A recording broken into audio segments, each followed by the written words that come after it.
evening mga boss. This is Kim of KMJL Surplus Trading. And tonight mga boss, yung bagong unit na isi-share and i-feature ko sa inyo is DA17V Tiptronic 4x4 straight matic, non-power window, non-power mirror, RO6A engine, non-turbo. Ayan. So tapusin nyo po yung video mga boss para malaman nyo pong kabuuang details and price ng ating unit. And sa mga bago pa lang po sa ating YouTube channel, please like, subscribe, and click the notification bell para lagi po tayong updated sa ating mga panibagong video upload. And sa lahat po ng mga patuloy na nagsosuporta at nagtitiwala sa KMJL Surplus Trading, maraming salamat po sa inyo lahat mga boss. Ayan, so yung unit po natin mga boss is DA17V Tiptronic 4x4 RO6A engine, non-turbo, non-power mirror and non-power window. So straight seat lang po siya. So isa-isahin natin mga boss kung ano po yung mga accessories na mga pina-add ni sir and kung magkano yung inabot ng presyo. Ayan. So shout out po kay Sir Boards Gifen. Siya po yung owner ng unit na ito all the way from Placer, Surigao. Ayan. So actually kung nagtataka kayo mga boss, meron po tayong kinabit na mga stand ng GoPro sa taas niya dahil ngayon babiyahe din tayo ngayon papuntang hanggang Visayas tayo sa Palo Leyte. So ayan, itong tatlong unit i-deliver natin yan hanggang Palo Leyte. So kasama po ito Surigao, isang Palo Leyte and isang Liloan. Ayan. So ayun mga boss, tawag nito, una-una mga boss, made to order po itong unit na to. And yung unit na ito is binigyan ko po ng basic price si Sir Boards Gifen. So from basic setup unit, unti-unti po silang nagpapa-add ng mga accessories hanggang mabuo po yung ganitong setup. Ayan. So isa-isahin natin mga boss kung ano yung mga pina-add ni Sir Boards Gifen. So una-una mga boss, syempre kailangan talaga kung gusto nyo ng pormado, nagpa-add si sir ng 13 inches rims and tires. So pag mag-a-avail tayo ng brand new rims and tires, syempre may kasama na yung brand new na lug nuts. So ito po yung pinili na design and colors ni Sir Gifen. Ayan. So medyo bumagay talaga since yung kulay naman niya is hindi nagkakalayo kung lalagyan natin ng mga dark color na mugs. So medyo tumapang yung tumapang yung forma ng unit nila. Ayan. So meron din silang pina-add na steel bumper harap and likod. And syempre mga boss, meron tayong wrap around 3M tint. Ayan. So magic tint yung harap, medium tint, super black, and sa pinaka back door niya is medium black. So kailangan talaga yung ating tint setup is medium dito dahil ito yung vision ng ating side mirror, and yung pinakamalinaw is yung ating magic tint dahil syempre para sa driver lalo't gabi. And then dito naman kailangan na natin is super black since wala namang vision ng driver dito, and sila po yung nagbibigay ng mas madilim na shade sa ating interior para hindi tayo makita sa loob and mas meron tayong privacy. Ayan, so dito naman vision to ng ating center mirror. Anyway mga boss, ito yung steel bumper na pinili ni Sir Boards Gifen. So harap and likod lang yung steel bumper niya since hindi naman ito off-road setup. So mostly yung mga off-road setup natin is meron din siyang stepboard na bakal sa likod. So isang set po sila. And nga pala mga boss, yung color nito is wala tayong specific na tawag na color. Basta kung ano yung sinisend ng ating mga kliyente na picture sa ibang unit, yun po yung kinukunan natin ng kopya. So hindi po sila 100% same ng color sa mga unit na sinisend, but siguro nasa mga 95% po yun kasi templado nga, so hindi sila ganun ka-accurate. Interior mga boss, non-power window and non-power mirror. So ito po yung tinatawag nating non-power mirror, non-power window, but mas sikat sila sa tawag na kaling-kaling or galing-galing dito sa Davao City. So pag sinabing galing-galing or kaling-kaling mga boss, non-power window po siya. Ayan.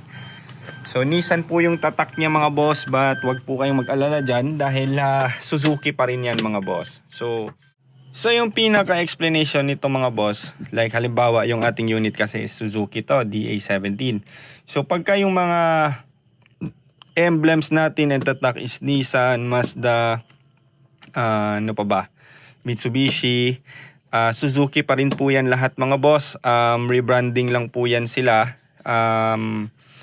Pero lahat-lahat po na nasa loob mga boss is Suzuki pa rin yan. So tanging pinagkaiba lang nila is yung kanilang emblems and tatak ng manibela and ang second letter ng ating chassis number. So meron tayong DR17. Klase-klase yan mga boss from Mitsubishi iba. So pag Suzuki naman DA17. Ayan. But overall mga boss, parehas lang po yan silang lahat. Suzuki pa rin yan. So meron tayong pina-add si sir na touchscreen stereo 7 inches. Siyempre meron na itong backing camera. Meron na din po itong Bluetooth, USB, FM, and meron siyang saksakan ng micro SD. And syempre mga boss, mawala na po yung lahat. Wag lang po itong ating water temperature gauge. So para sa amin mga boss, ito po yung pinaka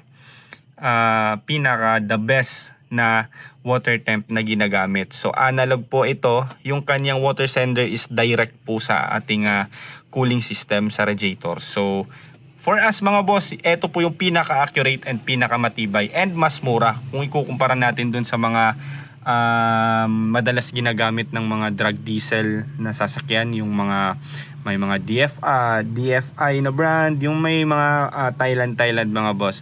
So dito mga boss, mas mura, mas matibay and mas accurate para sa amin. Ayan. So Tiptronic po ito mga boss. Tanggalin lang natin. So ayun, mapapansin nyo may gamit tayo kasi nga babiyahe tayo ngayon papuntang Visayas.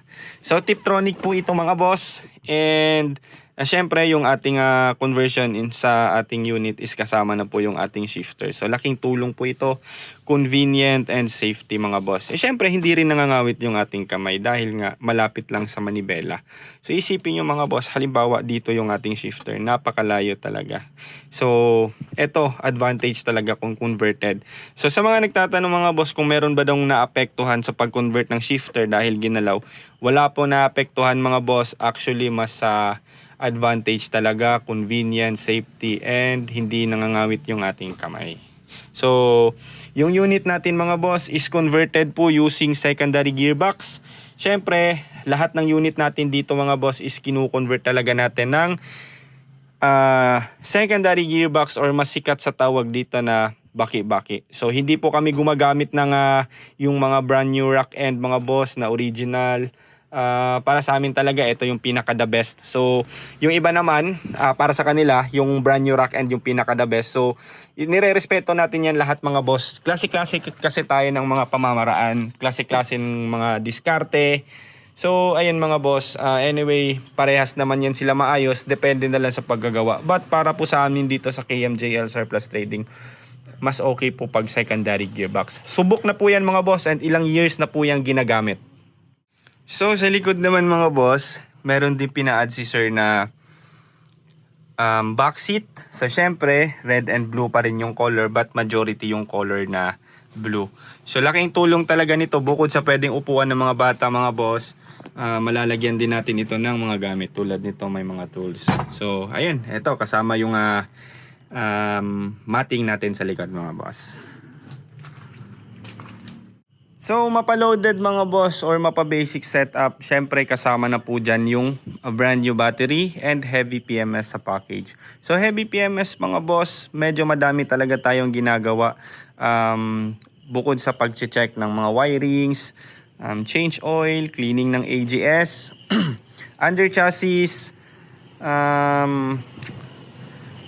brake pads, brake shoe, ayan, chine-check natin yan hanggang sa cooling system nila like thermostat, thermostat, T-cap, radiator cap, ayan, kumpleto yan mga boss, chine-check talaga natin and niro-road test talaga ng maigi. So, during test drive mga boss, pagka may nakita pa tayong problema, ninonote natin yan and babalik tayo dito sa shop. And gagawa natin ng paraan or gagawin natin yung mga nanonote natin na problema. So after nyan mga boss, tulad nito, advantage din since i-deliver natin to sa Surigao. So approximately nasa 8 to 10 hours yung biyahe from Davao City, and kami yung magdadrive ng unit. So mas meron po talaga tayong time, and sa haba ng biyahe, imposibleng wala din kaming manonotice pa na mga nakaligtaan or like dun lang lumabas after straight 5 hours na biyahe. So at least while hindi pa natin na-turn over yung unit, magagawa pa namin kung meron mang lalabas na problema. And ayun mga boss. So presyo tayo agad mga boss. Yung inabot po ng unit na ganitong setup is umabot lamang po ng 318,000 pesos. 4x4 na po ito mga boss, and loaded na po with brand new mags and yung mga nasabi natin na accessories. Ayan, so ulitin ko lang po, 318,000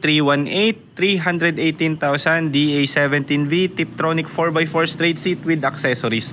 So any color na po yan mga boss, and direct na din po yan ng LTO registration sa pangalan po ninyo. So sa mga gusto pong magpa-quotate, magtanong mga boss, message na lang po kayo sa ating official Facebook page na KMJL Surplus Trading, and pwede din po kayong rumekta sa ating personal Facebook account. Yung nakikita nyo sa screen, Kim Luis Busalia, and also to my partner na si Kitty Cat G. Ayan, so pwede din po kayong tumawag mga boss, 0999-880-2420. Smart number ko po yan mga boss.